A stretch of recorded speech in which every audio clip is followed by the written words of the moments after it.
Quinta tese. O Papa não quer remir, nem pode remir quaisquer penas, exceto aquelas que ele impôs, ou por sua própria autoridade, ou pela autoridade dos cânones. Frase de Martinho Lutero. Pois qual é mais fácil?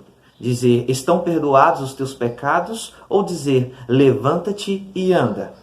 Ora, para que saibais que o Filho do Homem tem sobre a terra autoridade para perdoar pecados, disse então ao paralítico, levanta-te, toma o teu leito e vai para a tua casa. E levantando-se, partiu para a sua casa. Vendo isto, as multidões, possuídas de temor, glorificaram a Deus, que dera tal autoridade aos homens. Mateus, capítulo 9, versículos 5 ao 8.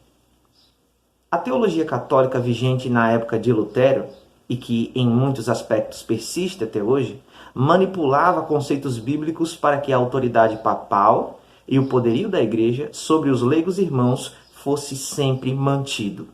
O texto em destaque traz uma conhecidíssima cena. Jesus está diante de muitos homens que pensam o mal em seus corações e está para curá-lo. Contudo, antes da cura física, Jesus opera a cura espiritual daquele homem, perdoando os seus pecados. Há inúmeros textos na palavra que nos falam sobre perdão de pecados, e em nenhum deles precisamos de um mediador que não seja Jesus Cristo. É certo que no Antigo Testamento víamos a expiação por meio de animais, mas até mesmo isso era a sombra do que havia de vir, Cristo, o perfeito e completo expiador.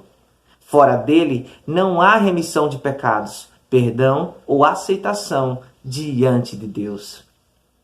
A epístola de 1 João diz, se confessarmos os nossos pecados, ele é fiel e justo para perdoar os nossos pecados e nos purificar de toda injustiça. 1 João, capítulo 1, versículo 9. Assim como Mateus nos registra que, pois se perdoarem as ofensas uns dos outros, o Pai Celestial também perdoará vocês. Mas, se não perdoarem uns aos outros, o Pai Celestial não perdoará as ofensas de vocês. Mateus capítulo 6, versículos 14 e 15. Este é o ensino genuíno, bíblico, sobre o perdão. Somos livres de qualquer amarra de perdão aos líderes e concílios. Nossa vida, nossa esperança e salvação estão ligadas a Cristo, somente a Cristo. Suportai-vos uns aos outros, perdoai-vos mutuamente, caso alguém tenha motivo de queixa contra outrem.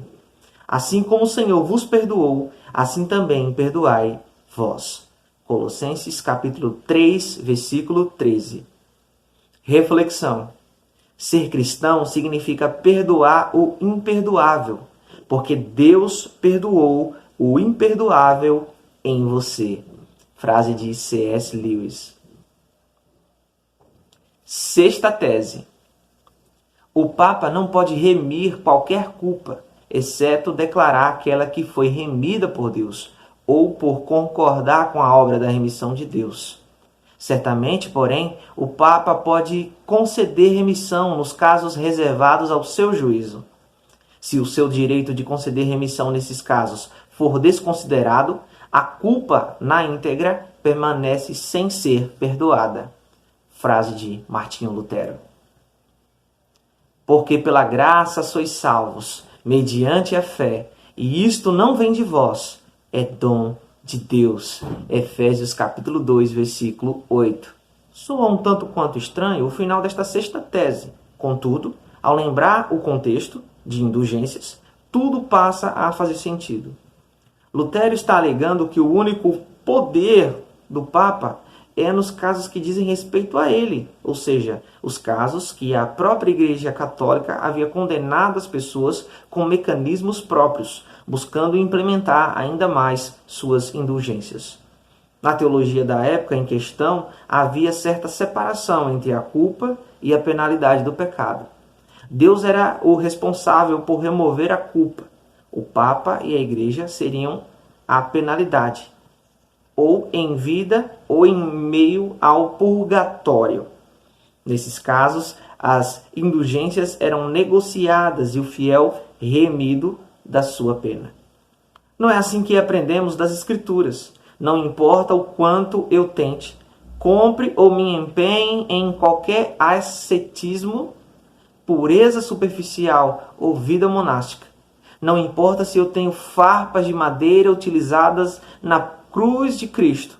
Nada disso tem poder para libertar e salvar. Somente o próprio Cristo. Jesus é nosso perdão, nosso consolo, nosso conforto, nosso abrigo, nossa misericórdia, e tudo nos veio de graça, pela graça.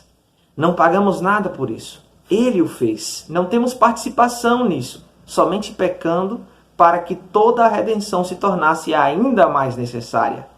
Que seja este nosso perpétuo lembrete.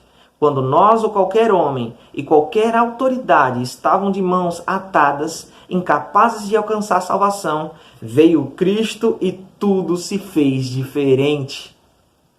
Fomos achados, lavados, regenerados e chamados para viver continuamente em sua presença. Reflexão. O Evangelho da Graça de Deus liberta o crente da escravidão religiosa, imposta por líderes manipuladores que fazem da fé um comércio. Frase de Augustus Nicodemos.